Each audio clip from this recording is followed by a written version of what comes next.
Well, not everything was better back in the day. I'm here to tell you that some things are better now, and I don't mind saying so. This will be my top 5 things that I think are better now than they were before. Number 1 on my list is information. I remember when we didn't have Google. I remember when we didn't have YouTube. I'm old enough to remember Encyclopedia Britannica being the main source of information. What you couldn't find in your Encyclopedia Britannica, you went to the library for and did your research at the library. I've found that there are very few things that you can't find either Googling or on YouTube. If you're looking to learn how to do something, YouTube has it. I haven't found anything that I haven't been able to learn that I wanted to learn on YouTube. It used to be that you'd have a whole library of reference books, a book for this and a book for that, whatever your interests were. If they were outdoor interests, then you'd have books about the outdoors. And people still collect books, to be sure. But if you need specific information, it's a click away now. Not too many days go by that I don't Google something.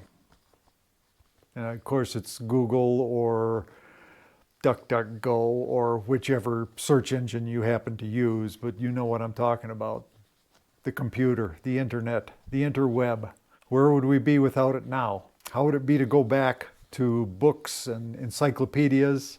People wouldn't know how to act. So for my money, information, the availability of information and knowledge now is way better than it was back then. Number 2 on my list is technology. This covers a lot of ground, to be sure. What I'm talking about is technology in general, from everything from light bulbs to computers, cell phones. The list is endless.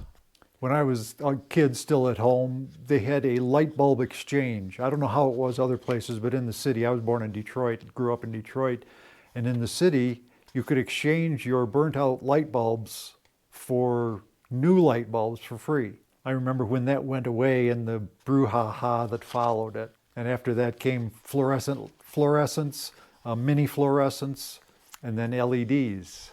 Can't beat LEDs. Well, I shouldn't say that. Who knows what comes next? But for right now, LEDs are where it's at.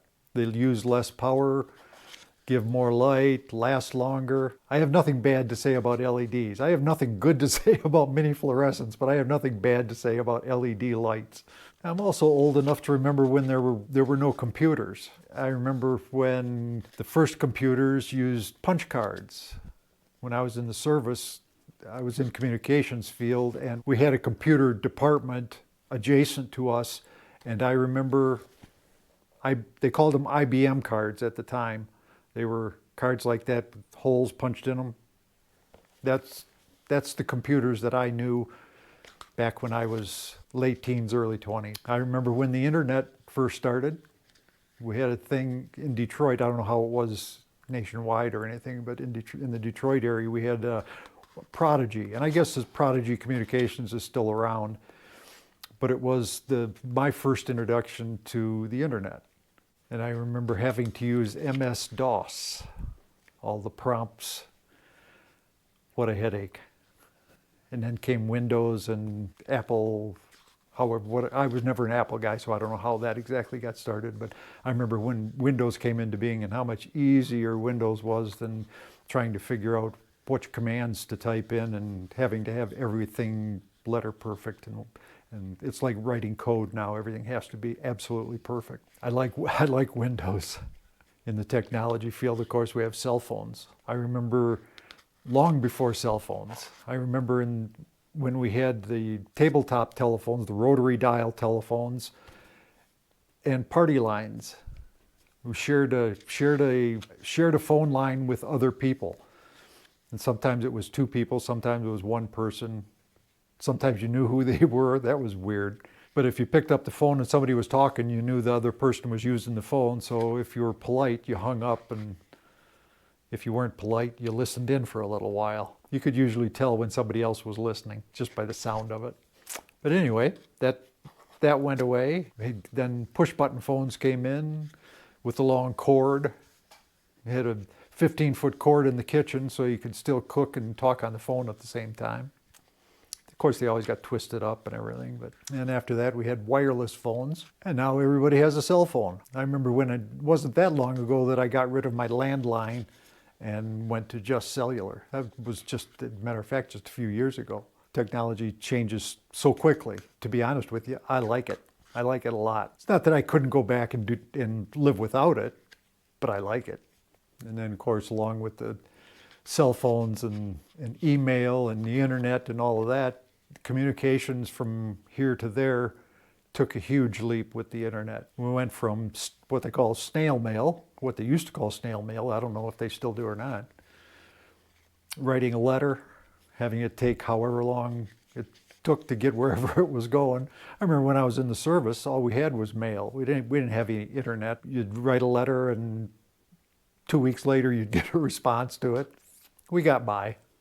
I remember when I was in the service, it was popular to send tapes back and forth. You'd find a corner someplace and hey, you have a little reel-to-reel tape player, and you'd spool it up and record a letter home, package it up and send it home, and at home they'd take the little spool and put it on their machine and listen to your voice. Now you can call anywhere in the world in seconds. Pretty amazing. I was stationed in Spain for 2 years, my last 2 years in the Navy. I was shore-based in Spain, and I don't recall ever calling home, ever phoning home. It was highly unusual. International calling at that time was highly unusual. Some people did it, but it was a rigmarole to get it done. Now you have it in your pocket and call when you want. Like I said, pretty cool. Wasn't always like that. Number 3 on my list of things that I like better now than before is photography. Photography in general. And I know this falls kind of under the technology umbrella, but I specify this in particular because I've always been really fond of photography. I remember my first camera was a Kodak Brownie. Little boxy thing, was brown plastic. That was my introduction to cameras. I could have been more than 7 or 8, I suppose. And after that came the Kodak Instamatic. Had a little cartridge, film cartridge that you could put in. Just drop it in, and then when you had the cartridge filled up, you'd send the whole cartridge in and get your pictures back through the mail or the drugstore or wherever you took them. I got my first 35mm camera when I was in the service, when I was in Hong Kong. Took tons of pictures overseas while I was in the service. Towards the end of my enlistment, I was getting more involved in photography, and I got a larger format camera that took rolls of film again, kind of digressing back to rolls of film rather than cartridges like 35mm was. When I got out of the service, I got a job as a wedding photographer. I worked at a studio, and part of the duties was wedding photography. So I did that for a while, and then worked on my own as a wedding photographer, and used, it's called 120 roll film. That's a roll about yay big, and you have to start each roll in the camera, and when you take your 12 or 24 pictures, whatever it is, you wind it up, put in a fresh roll, and do the next 10, 12, or 24. At a wedding, I would end up with 10, 12, 14 rolls of film in the pocket of my suit coat, which was kind of a pain. It was the way it was, but it was kind of a pain, especially compared to now with digital photography. That was the big jump from film to digital, was just an enormous jump for photography. Anybody involved in photography, I'm sure, would say the same thing, unless you're a purist for film for some reason. And of course now, everybody with a phone also has a camera. So there are far more cameras running around in the public than there ever was before. And anytime there's an event, what's the first thing you see? Somebody holding up their camera or holding up their phone, taking video of whatever it is that's happening. Falls into that privacy thing from the last video that I made. Everybody with a video camera in their pocket now. Nothing happens in private anymore. Everything is public. But the change in photography from film to digital, it made everything Well, I was going to say it made everything easier, but that's not entirely true. It made things entirely different. Before, you'd send your film in and keep your fingers crossed that the processors did a good job and cropped it the way you wanted it. With digital photography, you have to do all that yourself. As much as the taking of the pictures is similar with film cameras and digital cameras, the processing is entirely different. I'm not sure it's any easier now, but you have much more control over the finished product with digital photography than you did with film photography. So, and that I like a lot. I spend a lot of time on the computer diddling with pictures, with video, and we haven't even talked about video yet. And video has come such a long way as well. From film, again, from film to digital is just such a big difference. It's so much better than film, in my opinion. Of course, the purists will say that film was better. Film is better, but I disagree. Since photography does fall into the technology field, we'll just leave it at that and say that I think photography is much better now than it was back then. Number 4 on my list of things that are better now than they were before is cars. And I know, if you watch the last video, I had cars on that video as well, saying they were better back then than they are now. Give me a minute. Let's start with reliability. I'm old enough to remember when you didn't know if your car was going to start or not in the wintertime. Growing up in Michigan, from October to March, it was kind of iffy whether your car was going to start, whether you're going to get to work or not. So reliability in cars with electronic ignition, fuel injection, computers, all manner of technology, again, technology, makes cars far more reliable than they used to be. Used to be, if you put 100,000 miles on a car, you really were doing something right. In fact, I worked with a guy who turned his odometer over to 100,000 miles and had a big bumper sticker made and slapped it on his bumper, 100,000 miles plus. So the mileage, the cars last much longer, they're much more reliable now. So that part of cars is better now, way better now than it was back then. Another thing I like about cars better now than before, and this is a very small group of cars, and I'll even name them for you: Mustang, Camaro, Charger, and Challenger. Those cars now, I love those cars now. In fact, we have a Charger. Kathy drives a Charger, and we couldn't be happier with it.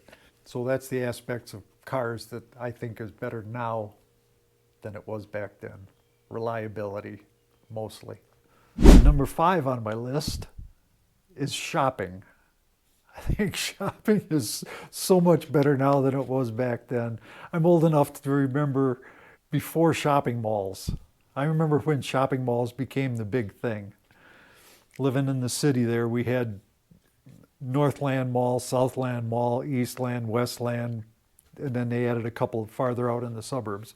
But that was a great big deal back then. Shopping malls, go to one place and do all your shopping.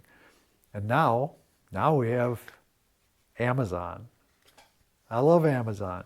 It's an odd time when we don't have something inbound from Amazon. Every once in a while, Kathy and I will look at each other and say, what do we still have coming from Amazon? And we'll say, nothing, I don't think we have anything coming. Well, we need to get something on order.